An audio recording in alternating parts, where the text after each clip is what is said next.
Boa tarde, voltando, voltando aqui aos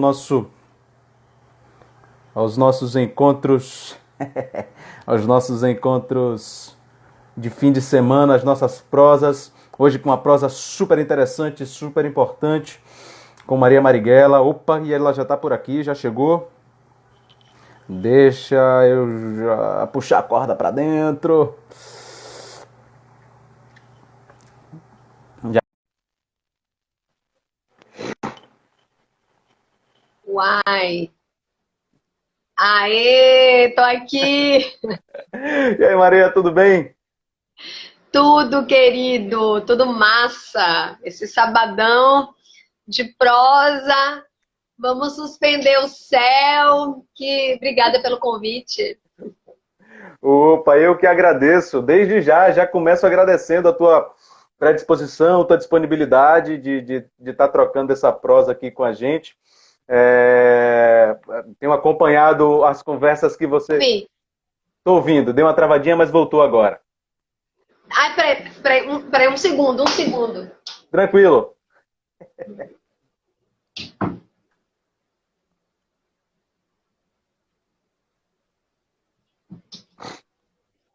Vamos lá, hoje a gente vai abordar temas bastante Pronto, importantes, voltei. bacana. Você me Tava falando... Oi?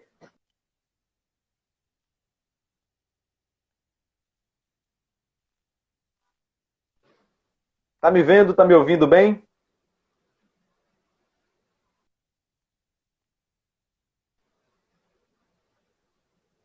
Tá me vendo e ouvindo bem? super bem. Massa, ótimo. Eu estava falando que eu tenho acompanhado teus bate-papos também lá pelo teu perfil, pelo Coletiva, assim, uns papos bem interessantes também. Só para te pôr a par também, Maria, como eu estava falando, agradeço a tua disponibilidade, a tua predisposição de estar trocando essa ideia, essa prosa aqui. Eu venho realizando esse projeto, tá na escuta, Prosas para Suspender o Céu, aqui pelo Insta do meu grupo de teatro, né, que é o Coletivo Duo.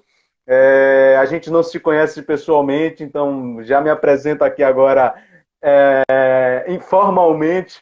Eu me chamo Saulo, sou ator, diretor do grupo também, formado pela Escola de Teatro da Federal, só para que a gente possa se conhecer também um pouquinho mais. Venho do interior do estado da Bahia, de uma cidade chamada Castro Alves. E esse projeto nasceu muito espontâneo, eu entrava ao vivo e as pessoas iam chegando e eu convidava para conversar. Surgiu muito nesse período mesmo de distanciamento físico, né, social, e a ideia era justamente manter as chamas acesas, essas potências vivas de discussão, de reflexão sobre pontos que a gente considera importantes de serem discutidos, de estarem sempre mantendo a vivacidade da discussão. Então eu acabei dando esse formato mais com a cara, né, com o rosto mais organizado e chamando pessoas que eu gostaria de conversar, que a gente tinha muita vontade de trocar ideias, pessoas que a gente já conhecia, pessoas que não conheciam tanto. E aí chamo você nesse momento, que eu acho que é uma prosa muito importante para a gente poder trocar agora. E já passo a palavra Ó, para ti com uma pergunta. finos trapos aqui com a gente, nossa galera. Fino está, Fino está sempre acompanhando. Semana que vem eu estou com eles aqui conversando. Já marcado, já agendado. E aí eu já passo logo a palavra para ti, porque a ideia é te ouvir bastante também, ver tuas propostas, tuas ideias, tua percepção sobre o que está acontecendo nessa maluquice que a gente tem vivido. Então, mas eu sempre começo perguntando, fazendo uma pergunta que é de praxe, que é como esse projeto também está relacionado com memória. Então eu faço essa pergunta, que é de onde você vem? Pô, que pergunta, né? Pois é.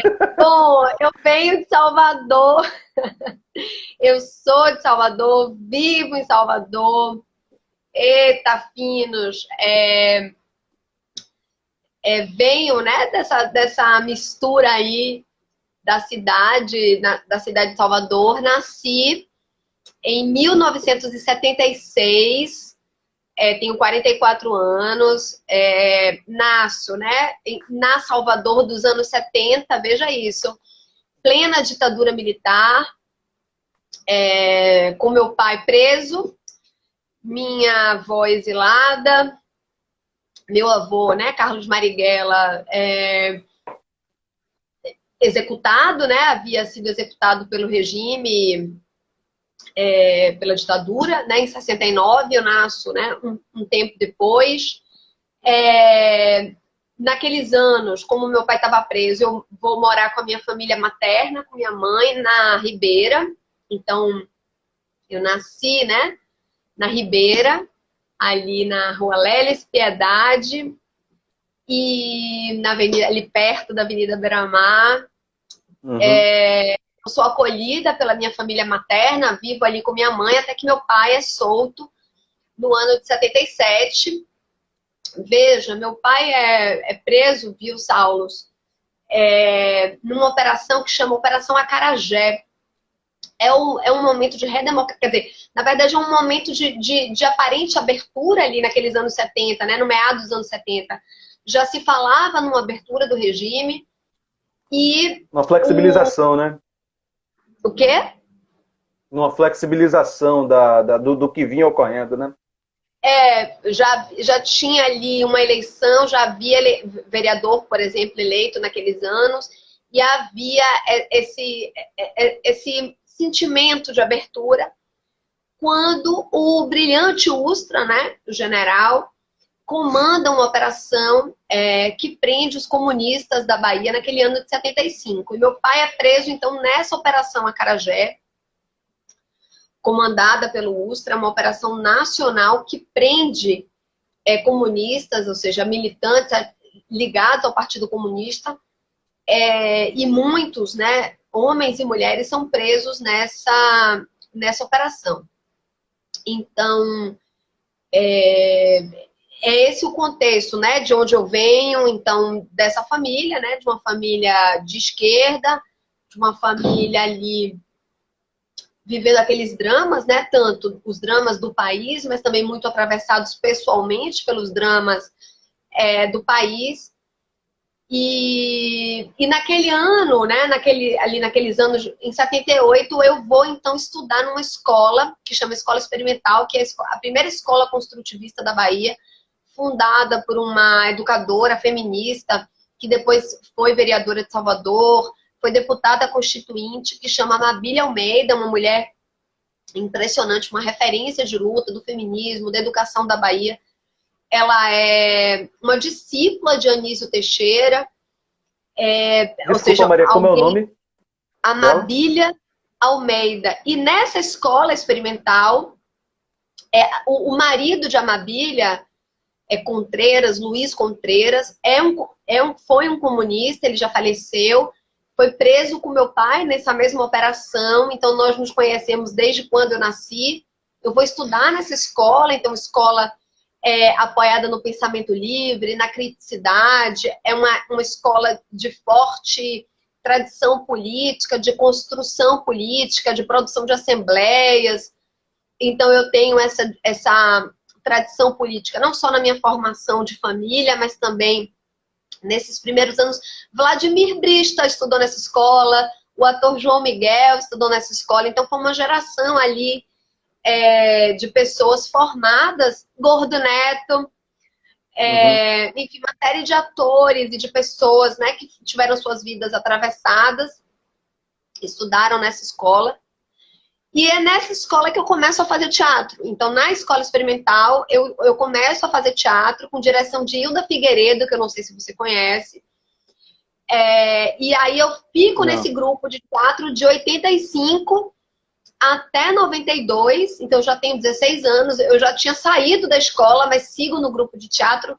Manhã Ortiz, que é uma atriz, também fez parte. Mariana Moreno passou um pouco por ali. E esse grupo, eu só saio do grupo para entrar no curso livre de teatro em 92.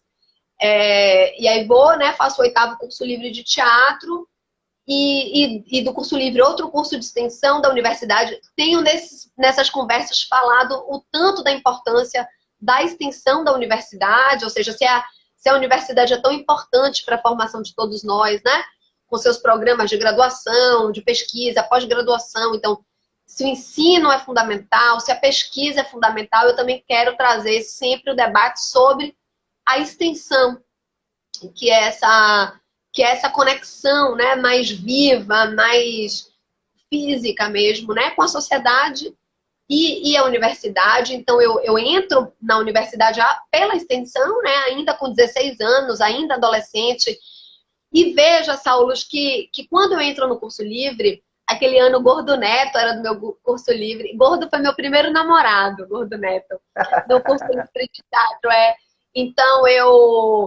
Então, aquele ano ali naquele curso livre, que eu começo a fazer teatro, é também um encontro com a cidade. Porque quando você é adolescente, é quando você começa a ter uma vida mais emancipada em relação aos trânsitos, à liberdade, ao ir e vir. Então, sei lá, era sair da escola de teatro e ir para o Beco dos Artistas, era ir para o Quintal, era ir, sei lá, né?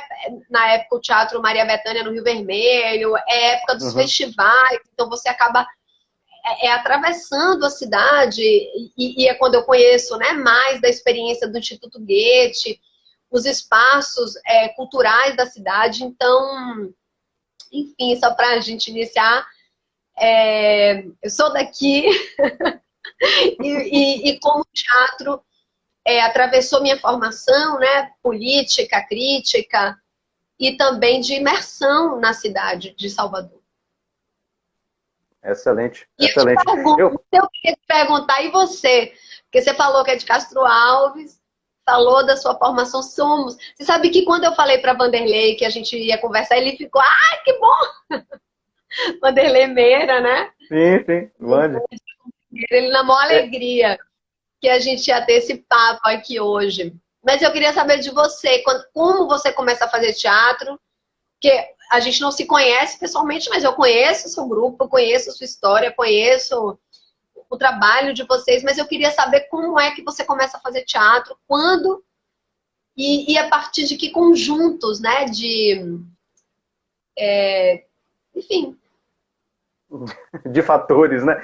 Eu começo fazendo essa pergunta, Maria, porque eu considero até você se assombrou, nossa, de onde você vem, porque parece uma pergunta simples, mas ela conecta diversos fios da nossa história, né? E é algo que muito me baliza, né? Ou me dá norte, sul, leste, oeste, me dá direcionamentos, que é essa coisa da anterioridade, né? Que é esse lugar de onde a gente vem, não como um espaço somente físico, geográfico, mas como esse lugar de afetos e de encontros com pessoas, né? Que é a formação desses territórios que a gente, por onde a gente anda, né? E por isso que eu geralmente começo fazendo essa pergunta, e por isso ela é tão complexa mesmo. Eu venho de rua, né? Eu venho da arte de rua, de fazer apresentações na rua, muito movido pela escola. A minha cidade se chama Castro Alves, então já tinha ali o viés da poesia, do lirismo, da musicalidade também. Então a gente recitava muito nesses cortejos de rua, embora não tivesse nenhuma experiência com teatro lá na minha cidade. Eu venho fazer teatro já cursando uma universidade estadual. O meu primeiro curso foi turismo e hotelaria. Então é quando eu entro também por fora num curso livre do Sesc. E ali é que eu assim, realmente me encontro. Poxa, em que ano? Em que ano? 2000, no Sesc 2004, 2006, se não me engano, 2006. E é aí que eu me reconheço como artista mesmo, né? Assim, como, poxa, nossa, é por essa expressão que eu quero me encontrar com o mundo, né? Poder realizar essas trocas com o mundo. E aí o teatro me cativou. Em 2011 eu entro na Universidade Federal da Bahia, já com esse intuito de ter o teatro além da vertente de expressão, como profissão mesmo, né?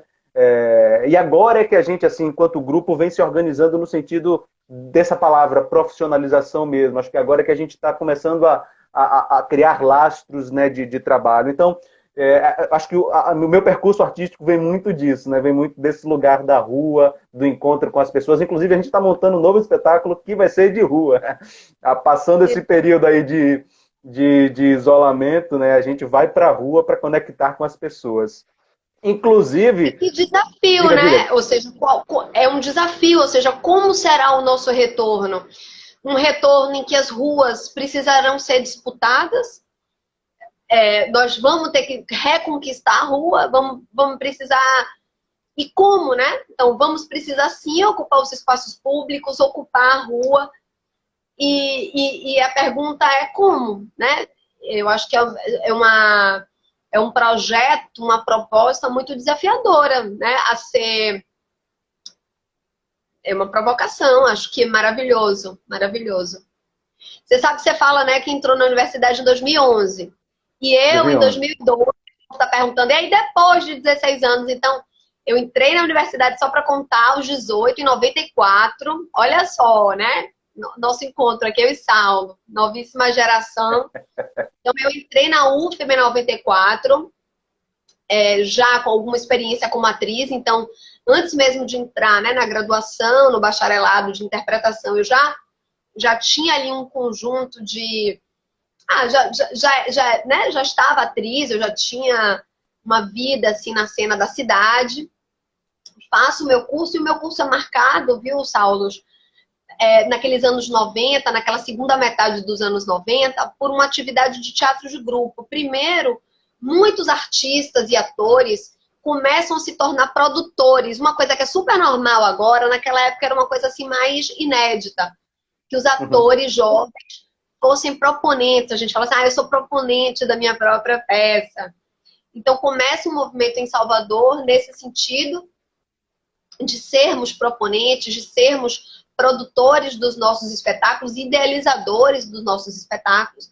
E depois, pelas políticas, né? Ou seja, nós vamos formando, reacendendo o teatro de grupo.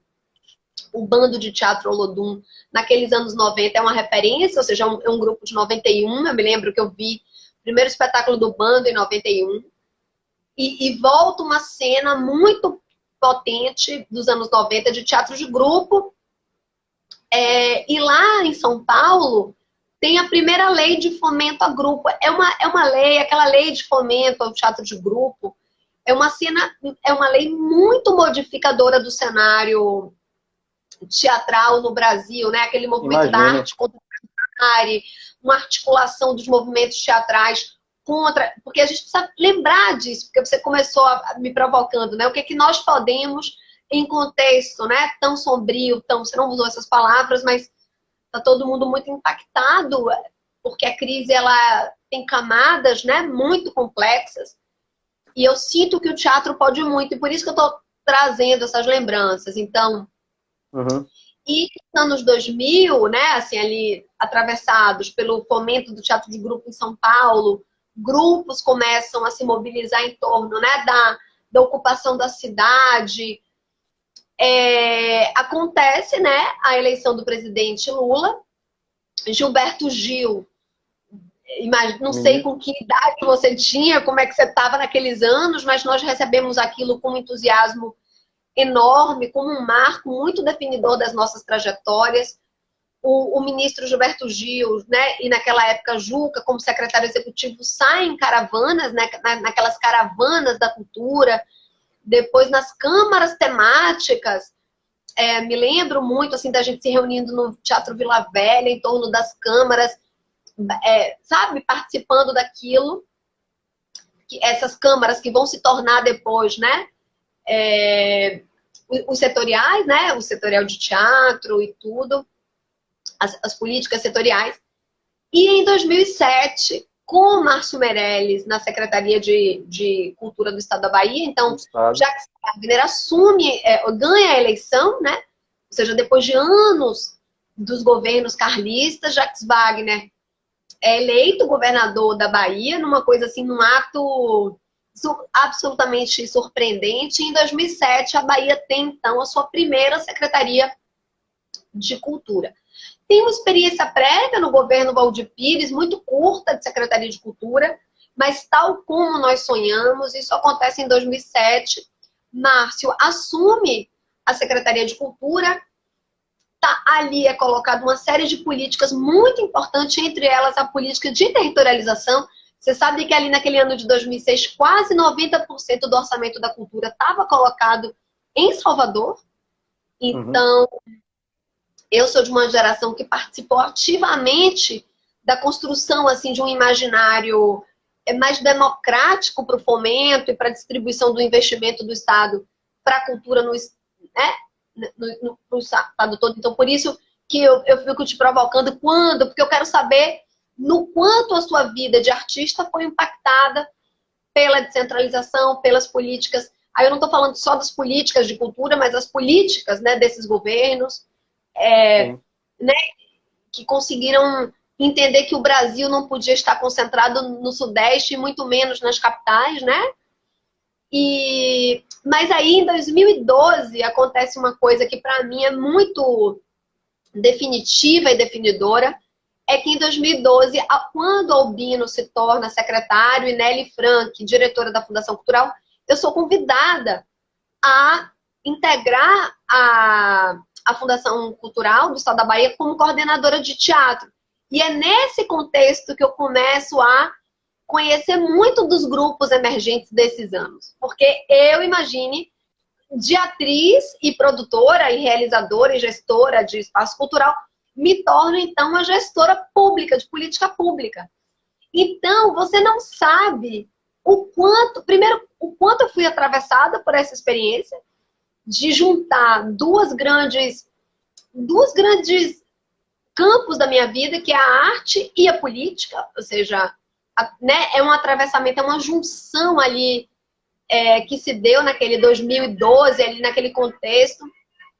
E eu passo a conhecer inúmeros grupos, né? E aí teatro base, sei lá, todos esses grupos aí jovens, como gestora, imagina, assim, eu já, né, eu entro ali já com 34 anos, então todo mundo de 18, 20, garotada, assim, muito jovem, eu começo a conhecer de público, né, de frequentar os trabalhos de vocês e de ler projetos e de acompanhar. Então, é uma emoção. E aí eu vou me tornando, ao longo do tempo, uma admiradora. Então, assim, ver um Diego, né, Araújo agora, mas o Diego Pinheiro, que eu conheci o Diego Pinheiro, agora, né, esse encenador que muito provavelmente será dos grandes encenadores da Bahia, com uma, né, e aí Raíssa Bonfim, Camila Sarno, Laís Machado. Gente, é uma emoção, né, e a galera mais jovem do Vila Box, gente, vocês não sabem a emoção, aí a gente não se conhece. Você não consegue calcular a emoção de vê-los crescendo, trilhando. Gente, a outra, né, cada passo. Eu falo isso, eu nunca falei isso, né, assim, publicamente, nunca.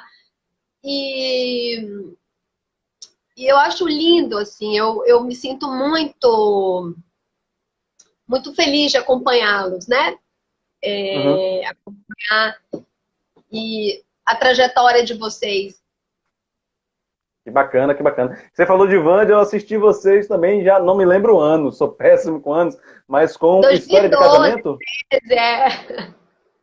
Eu assisti, acho que no Martim Gonçalves, inclusive. Maria, você fala justamente você faz esse retrospecto de um pensamento voltado para a arte e para a cultura, né, a partir do Gil, a partir do Juca, e aí voltado para as políticas também estaduais, dessa descentralização cultural, com o repasse, né, e o fomento das atividades nos outros municípios, né, dos diversos estados. E aí eu te pergunto, contextualizando com essa nossa a contemporaneidade doida e desequilibrada, o primeiro ato, um dos primeiros atos que se tem no 1º de janeiro desse novo governo, com aspas grandes aí, é justamente a extinção do Ministério da Cultura e a inclusão dele na Secretaria no Ministério de Cidadania, né, como uma secretaria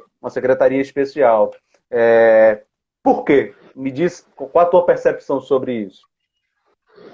Olha, um governo, assim, eu tenho debatido muito esse tema, tenho dito isso. O governo Bolsonaro, ele representa uma política, né? Ou seja, esse projeto, o bolsonarismo, ele representa uma política da extrema-direita em curso em todo o mundo. Na semana passada, né, na verdade, na semana retrasada, foi preso Steve Bannon, né, que é uma espécie de articulista desse projeto da extrema-direita, dessa extrema super-liberal, né, ultraliberal, se a gente pode falar assim, que articula o capital financeiro com esse mundo que eu nem chamaria só conservador, porque ele ultrapassa o conservadorismo, assim, ele é um projeto muito autoritário nos costumes, que se articula com algumas igrejas. Isso é meu filho gritando aqui, hein? Não sei se vocês estão ouvindo. Eu dei o meu fone para ele. Bom, vou tentar se ficar muito alto, vocês avisam, eu peço uma pausa. Então, existe uma política, né, da extrema-direita, do campo super, ultraliberal, que se articula aí, né, com esse campo ultraconservador. E para esse projeto político se instalar, eu tenho dito que ele precisa interditar o debate público. Um projeto tão autoritário, e eu chamo autoritário nos modos, né, nas formas, mas também porque ele é um projeto super antidemocrático, no sentido, ele é muito antipopular, ele é muito antipovo, ele é muito antidireito. E para um projeto político desse se instalar, ele precisa interditar, de algum modo, o debate público, o diálogo, de algum modo desarticular a própria política.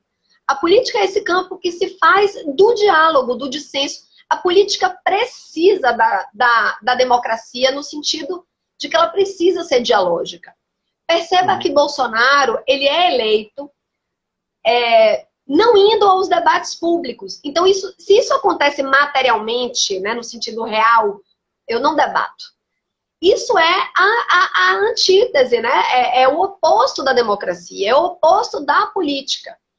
Então, embora eles falem, nova política, não, isso não é nova política, isso não é política, isso é o mais velho, né, no sentido da política, que é a interdição do debate.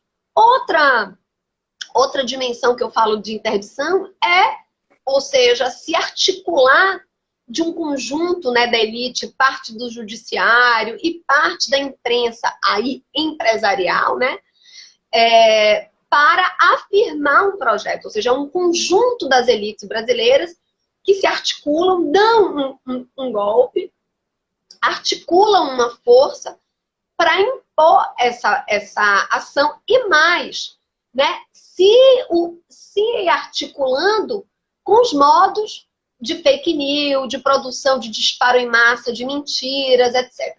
Então, eu estou trazendo tudo isso, esse conjunto de coisas, que é um projeto político que precisa se afirmar com toda isso que eu digo que é a interdição do diálogo, do debate público.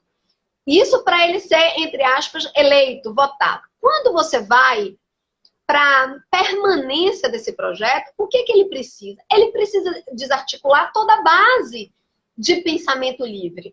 E aí a cultura é a primeira atacada, mas a gente não pode, tem que dizer que não é só a cultura. É a cultura, é a educação, é a comunicação, né? Os meios, o ataque agora. Então, olha como é louco, parte da imprensa empresarial se articula com esse governo, né? E agora, essa mesma imprensa empresarial quer sair, né, que é o caso da Globo, e aí o próprio Bolsonaro acusa a Globo de ser uma oponente, né? Mas dá as mãos ali para o SBT, para a Record, né? Enfim, num jogo. Mas o que eu digo? Ou seja, para um projeto como esse se permanecer, ele precisa desarticular a cultura, a comunicação, a educação e a ciência. Porque ele também precisa esgarçar um campo da ciência, o campo da pesquisa. Então, esses lugares que são esses ambientes de formulação, né, de um debate, de criticidade, eles estão muito atacados. E isso, claro, sem falar aí de um outro componente, que é esse componente relacionado aí aos direitos aí de toda a diversidade, né? Das questões de gênero, as questões raciais, e aí é um ataque já muito brutal também, que aí são uma outra parte bastante dura. Então, o que eu tenho dito, né, Saulo, é que qualquer projeto autoritário, né, qualquer programa autoritário, ele precisa desarticular esses campos que são campos potentes do pensamento, da criticidade, da liberdade. O Brasil, o que acontece? O Ministério da Cultura brasileiro, tal como a gente conhece, é um ministério de 85. Logo, o Ministério da Cultura de 85, ele é uma espécie de marco da redemocratização, a gente estava falando disso, né? Então, é uma espécie de símbolo que representa as lutas que a arte, o campo artístico, o cultural, o campo intelectual, como esse campo atuou na redemocratização do país. Então, o Ministério, eu tenho dito isso, é um símbolo de democracia, é um símbolo do processo de redemocratização, mesmo que em 85 essa democracia, essa redemocratização não tivesse completa. Isso vai se dar ali em 89, né, depois da Constituição de 88. Então, é um processo. A redemocratização do Brasil ela é um processo e ela é inconclusa. E depois eu vou falar por quê. Sim. Mas 85 é essa espécie de marco, né? Em que tem a construção do Ministério. Quando chega em 91, quando o Collor assume, né, que é um outro governo assim, muito relacionado às elites e com uma política bastante controvertida, o próprio Collor também extingue o Ministério da Cultura. Ou seja, o Ministério vira de novo uma secretaria. Aí, quando há o impeachment de Collor, Itamar volta, né, com o Ministério da Cultura, aquilo segue nos anos Fernando Henrique, com uma institucionalidade reduzida, então você volta a ter aqueles marcos simbólicos, mas você tem uma atividade pública muito voltada às elites, a um tipo de produção, a um tipo de articulação, sobretudo com as artes, né? Com esse mundo mais da arte relacionado com as elites, até que em 2003, então, Gilberto Gil, com aquele discurso de posse brilhante, que vai falar justamente da cultura assumir o protagonismo na vida do brasileiro. Ele fala disso, ou seja, de que a cultura deve fazer parte da vida do brasileiro. Ele trata da importância da cultura para o Brasil enquanto identidade. O PT faz um programa, né, ali naquele 2003, que chama Cultura a Serviço da Imaginação do Brasil. É um título mais ou menos assim. O programa de Lula de 2002 já tem esse programa, Cultura a Serviço da Imaginação. E então Gil é convidado pelo presidente Lula a integrar esse governo, uma coisa inédita, que isso apareceu no mundo todo, né? Aqueles discursos todos, como o mundo recebeu Gil. E Gil, então, faz uma abertura naquilo que ele chama, daquele do-in, né? Que é distensionar, ele chama essa dimensão mais antropológica da cultura. E aí começa esse processo que já é um pouco mais conhecido. Bom, a gente vai avançando, a gente tem uma progressão, né? Aqueles anos também, né? Anos 8, 9, 10, são anos de crescimento econômico. Então, o orçamento da cultura. Então, Gil consegue tanto uma certa centralidade inédita e institucionalidade inédita, um aumento de orçamento brutal, assim, naqueles anos. Então, muitas conquistas. E, enfim, a gente tem um regresso muito forte nos governos de Ana de Holanda e Marta Suplicy mesmo, né? Com algumas conquistas. Depois Juca volta, mas quando Juca volta, e eu falo tranquilamente, participei desse governo, a minha experiência na Fundação Cultural do Estado da Bahia me levou para a Funarte, para a construção da Política Nacional de Artes. E aí eu posso falar, toda hora estou cortando, mas a gente pode voltar. Mas ali a gente já tinha um contexto político já bastante comprometido. Embora você tivesse a volta de Juca, como uma volta assim, com compromissos muito fortes com a sociedade, no sentido de colocar o Procultura, né, na aprovação do Procultura. Juca se compromete ali com a formação da Política Nacional das Artes. Juca faz uma crítica ao Sistema Nacional de Cultura e coloca uma lupa ali, né? Muitas coisas com uma equipe. Olha, a equipe de Juca de 2015 foi uma das coisas mais lindas que eu já vi em toda a minha vida. Eu tenho um respeito por aquela equipe, pelas pessoas que integraram aquele... nossa, Ivana Bentes, João Brant, Guilherme Varela, assim, pessoas... O próprio Carlos Paiva, um gestor muito importante da Bahia, que integrou a equipe de Juca naquele momento. Mas nós já não tínhamos mais, politicamente no Brasil, uma situação muito estável. Então, o orçamento da cultura aquele ano já era bastante defasado. Nós enfrentamos crises severas, tanto que Juca, no final do ano de 2015, através da sua Secretaria de Diversidade Cultural, promove uma atividade chamada Emergência Cultural, ou seja, Juca chama a sociedade civil, lideranças culturais de todo o Brasil e da América Latina e de algumas partes da Europa e faz lá uma atividade chamada Emergência Cultural, porque já tinha um pouco essa ameaça do golpe. Não que a gente soubesse que ia acontecer o golpe, mas você já tinha as forças conservadoras já muito avançadas e você já via ali, você já tinha a iminência dessa presença conservadora, até que naquele abril de 2016 e maio isso se efetiva, acontece a admissibilidade do impeachment, né? Ou seja, o golpe na Câmara dos Deputados, e em maio no Senado,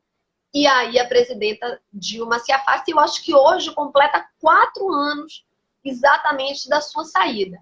Bom, Michel Temer entra com aquele golpe, tenta, naquele momento, extinguir o ministério, para você ver que todo o processo violento, ele marca, assim, o ataque à cultura, a sociedade civil toda mobilizada, porque ali, é isso que eu digo, tinha um contexto muito hostil, né, desse mundo que estava nos assediando, mas a sociedade civil estava muito mobilizada, então reage, acontecem as ocupações, né, as sedes do Ministério da Cultura e da Funarte, enfim, prédios da cultura em todo o Brasil, tem ocupação de ministério nos 26 estados e Distrito Federal. Todos os estados, eu acompanhei, todos os estados conseguiram fazer, pelo menos nas capitais, conseguiram fazer ocupações, e em algumas cidades médias também.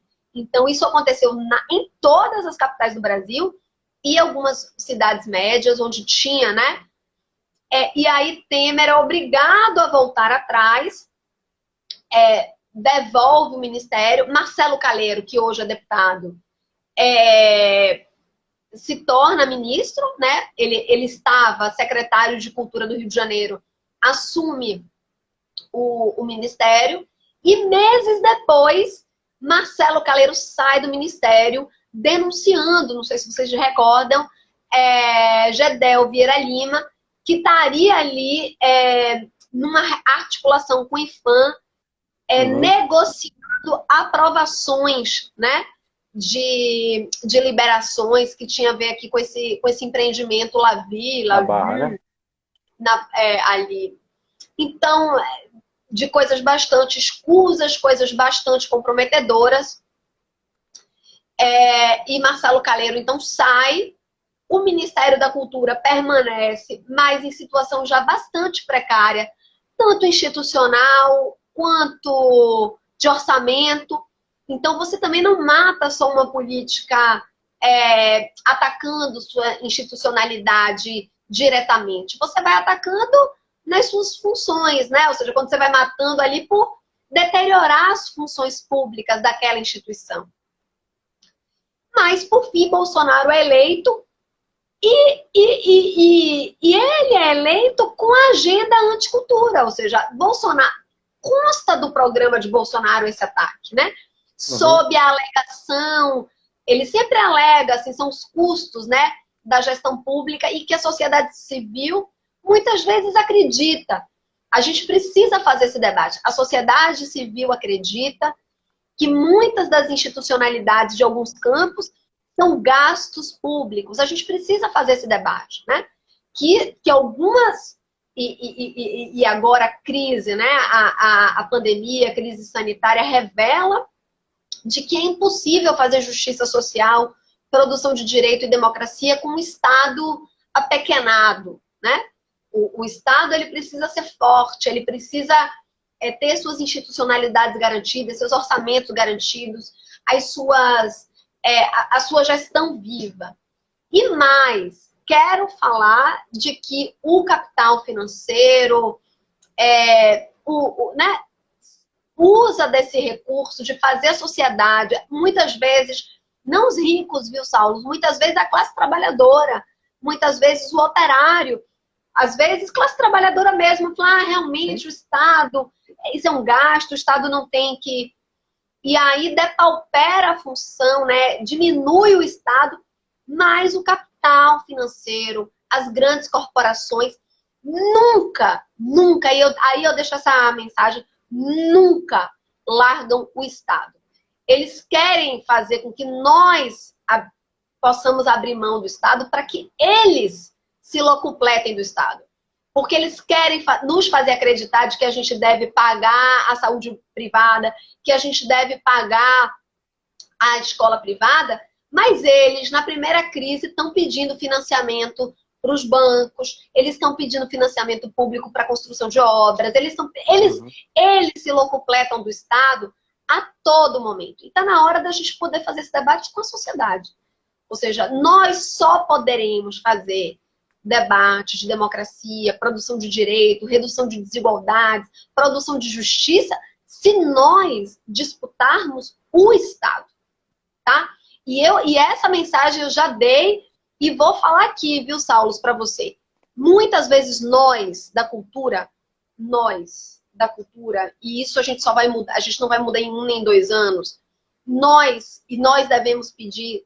Queremos investimento público nas nossas atividades, nos nossos equipamentos, nas nossas sedes, nos nossos grupos.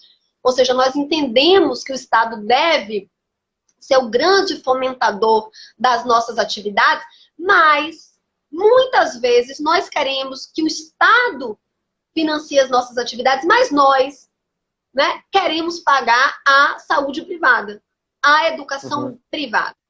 Então, eu coloco essa questão também, que está na hora da gente rever tudo.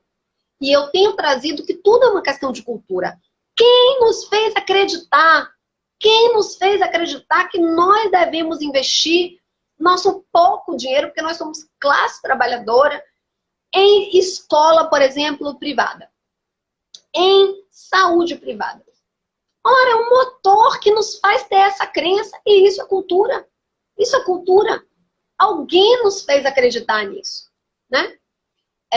E acho que quando a cultura quer ocupar os espaços, a gente tem que pensar as políticas para o nosso campo, as políticas públicas para o nosso campo, mas nós precisamos pensar esse maquinário social. Nós precisamos nos entender parte de uma sociedade que funciona para seguir enriquecendo os ricos.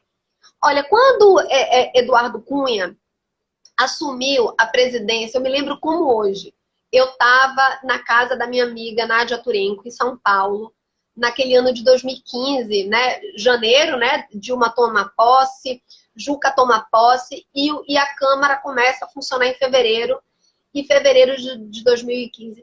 Você sabe qual foi uma das primeiras ações de Eduardo Cunha? Foi engavetar lá na Câmara dos Deputados todos as CPIs contra os planos de saúde. E um desses planos era o plano de saúde Bradesco. E quem foi um dos maiores financiadores da campanha de Eduardo Cunha, o Saúde Bradesco. É sobre isso. É sobre isso que a gente está falando. Parece, eu não tenho os dados, porque eu nem sabia que a gente ia conversar sobre esse assunto. A conversa ainda, né? Mas eu posso estar com alguma incorreção, mas era assim, o Saúde Bradesco patrocinou aquele ano 20 partidos. Não é uma coisa específica. Eles investem em todas as frentes para que esses projetos... E o que é isso, se não fazer com que a classe trabalhadora, o pobre, diga realmente é bom que tenha. Quando essa gente está, né, se locupletando desse mundo público, né, pagando deputados, pagando campanha eleitoral, pagando e nos fazendo acreditar. Porque nós precisamos conseguir acreditar numa outra sociedade. Eu falo que a cultura ela é muito importante por muitos motivos. Né? Eu falo de ativo de democracia, mas eu vou te falar, Saulo, a coisa mais importante na cultura hoje, assim como nos fazer imaginar que uma outra sociedade é possível. Né? Eu acho que esse é o maior bem que a gente pode deixar hoje na sociedade, sabe? Nos fazer acreditar que um outro vínculo, que um outro encontro, que uma outra relação pode se dar entre as pessoas. Que não seja essa atravessada pelo maquinário, que eu chamo, né? Da máquina pelos do capital, né? que faz acreditar em certas coisas, né? E esse é um maquinário de produção cultural também. Ou seja, eles começam a nos fazer acreditar que consumir escola particular, consumir plano de saúde particular é a nossa grande saída contra a crise. Então é um pouco isso, né, que você pergunta. O que é que você acha? Eu acho que é exatamente isso. É um governo autoritário, ou seja, tudo isso para dizer um governo autoritário, antipovo, que representa uma política da extrema-direita, do capital ultraliberal, e precisa nos interditar a nossa capacidade de imaginar para aplicar na classe trabalhadora esse projeto e fazer com que essa classe... Mas nós somos sempre fênix, né? E eu acho que a cultura, os movimentos antirracistas, os movimentos feministas podem, e aí os movimentos do meio ambiente, aí eu acho que os movimentos, né, de defesa da terra, indígenas, vão conseguir dar respostas, porque são aqueles que estão querendo colocar um outro projeto, um outro programa para o desenvolvimento das cidades e do país. Então, acho que é um pouco...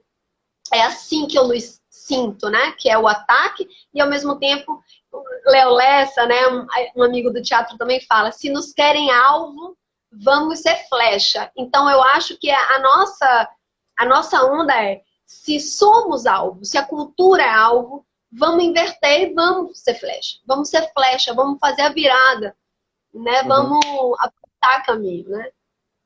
Mas dentro disso, até porque foram uma das palavras-chave, é muito bacana, Maria, esse apanhado histórico, né, desse desenvolvimento, porque é uma coisa que a gente pensa também que a coisa nasce de um dia para o outro, mas você justamente traz a construção da derrocada, né, o que o Brecht vai chamar lá da resistível ascensão. Mas aí eu ponho como palavras-chave desse nosso encontro, embora o tempo já temos 10 minutos somente de papo, sobre essa efetividade democrática, né? Porque, por exemplo, não à toa o Bolsonaro está aí, está eleito no segundo turno, com a maioria dos votos. O Cícero ele até comenta aqui, porém, essa nova sociedade só será possível se emergir do fortalecimento do controle social dessa mudança. E aí eu pergunto, né? A gente vai ter que ser um pouco sucinto também agora, mas como é que efetivamente a gente consegue perceber que o nosso voto, que a nossa articulação se efetiva democraticamente dentro dessa conjuntura que você aborda de financistas que se organizam e que se engendram, né, todo a estrutura e o aspecto de poder naquele lugar que seria justamente do nosso, de nossa representação minoritária, que seria através do voto, né?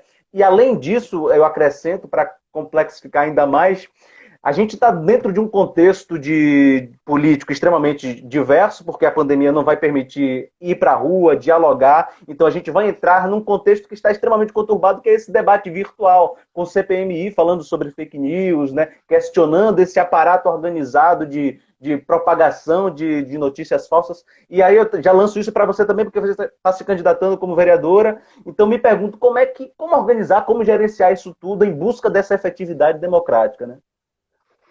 Muita coisa para pouco tempo. É complexo. Claro, é complexo.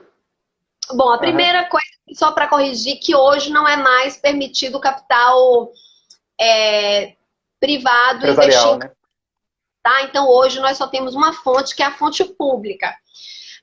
As pessoas físicas podem financiar a campanha. Inclusive, está válido hoje, mas isso é extremamente regulado, né? Então, você só pode investir X% da sua renda. Então, tem uma série de protocolos justamente porque o Brasil se fala muito sobre a corrupção, né?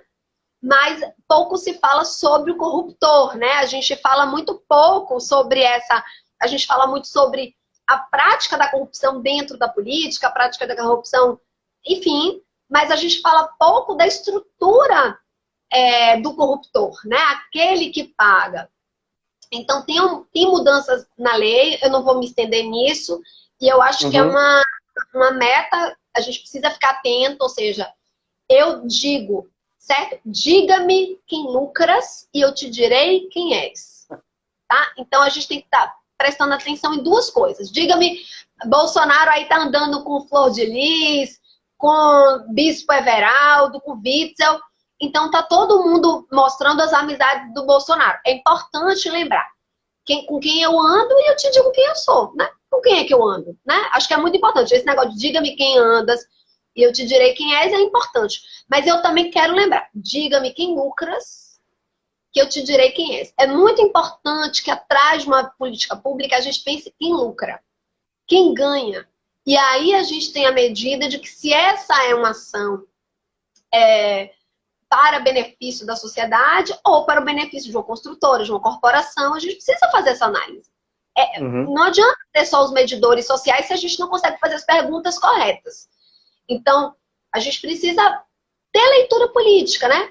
Então, quando Damares, né, quando da perseguição a uma garota de 10 anos, a gente precisa saber quem está pagando para Sarah Winter, né? Porque ela tem um aparato ali. Não pode uma pessoa sozinha articular um movimento. Quem está por trás dos movimentos? Quem paga? Nós precisamos começar a pensar isso. Quem está por trás? Quem tutela aquele projeto político? Nós precisamos ir refinando a nossa percepção, tá? Então, muitas vezes, você precisa fazer análise, tá? Quem articula aquele projeto político? Quem é o proponente? Quem é a proponente? Então, não é só quem está na frente da ação. Nós precisamos pensar quem está por trás. E analisar, ter capacidade crítica, né? Visão política de medidor dessas realidades. Então, eu diria isso como uma provocação para nós mesmos, né? Sim. Mas eu vou te falar e vou fazer uma crítica bem dura ao nosso campo. Nós não vimos esse campo conservador, autoritário, ir se formando na nossa cara, nas casas legislativas e na ocupação de todo o espaço público. Nós não vimos com clareza essas igrejas sendo construídas. Nós não vimos com a devida atenção alguns movimentos que se ergueram na nossa cara.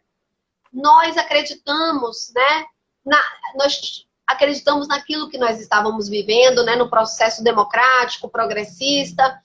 Nós não vimos. E aí eu vou te falar, quando do golpe de 16, quando eu vi que aquilo se deu na Casa Legislativa, ali em 2016, eu vou te falar, Saulo, eu chorei, eu fiquei muito impactada e eu pensei assim, nós não disputamos esse lugar. Então, eu vou te falar que muitas vezes nós disputamos os executivos, nós entendemos se vamos apoiar X ou Y, mas nós não conseguimos nos entender como nem classe trabalhadora, nem campo organizado, nem quais são as nossas demandas reais. Eu acho que nós temos aí uma dívida com a nossa capacidade de organização, de avaliação, de análise política muito, muito precária. E digo, isso não é uma construção nossa. Nos fizeram acreditar que esse espaço não é pra gente, que esse espaço é chato, que esse espaço é o horror. E é mesmo, não se discute. Né? Quando alguém me pergunta assim, Maria, você quer ser vereadora? Eu digo, gente, não é que eu quero, é urgente. Ninguém acorda. Gente, eu quero fazer a minha peça. Eu quero fazer uma peça com Saulos. Eu quero fazer teatro. Vocês acham que é melhor fazer teatro com minha companhia? Ou entrar naquela Casa Legislativa de Salvador? Não, ninguém acorda achando que isso é massa. Que isso é o futuro da pessoa. A pessoa se vê numa situação que ou nós nos organizamos ou vamos perder tudo. Tudo. Então, é importante que a gente entenda que o afastamento das pessoas da política, ele é programado. Ele é programado para ser violento, ele é programado para ser cafona, ele é programado para não aceitar os nossos corpos, os nossos jeitos, a diversidade. Porque quanto mais nós não nos afeiçoamos àquilo, menos a gente quer. E é como diz Erundina, se o poder não fosse bom, os homens não quereriam. Então, qual é a questão que está colocada? A questão é que nós precisamos ocupar com as nossas estéticas, com os nossos afetos, com os nossos corpos, com os nossos jeitos e com as nossas linguagens. Só que nós precisamos nos organizar para saber o que a gente quer, como a gente quer e com quem a gente vai, né? Então a gente não quer ocupar falando a linguagem deles, essa linguagem violenta, bizarra. Nós queremos ocupar, mas com uma comunicação não violenta, com uma cultura de paz, com uma relação que não seja de competição e sim de aliança, com uma relação que seja de diálogo, né? Então e quando eu estou falando das casas legislativas, eu não estou falando só das casas legislativas.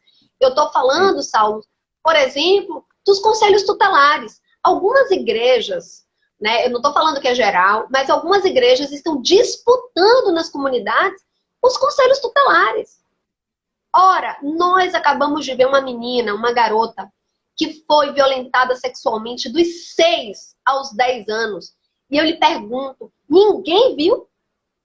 Nenhuma escola, nenhum conselho tutelar, nenhum posto de saúde?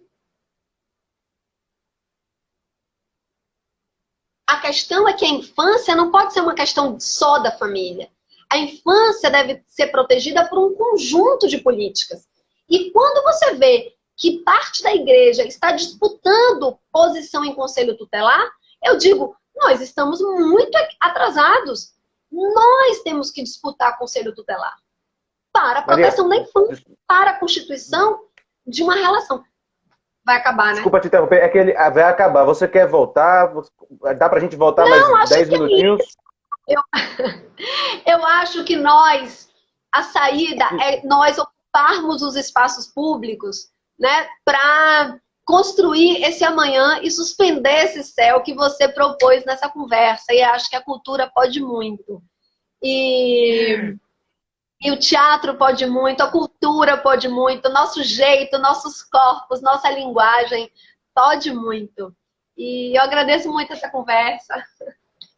Muito obrigado também, viu? Desejando muita força na tua caminhada e nos teus projetos, tá bom? Beijo grande, obrigado a todo mundo que acompanhou a gente. Obrigada, gente! Beijo! Obrigada,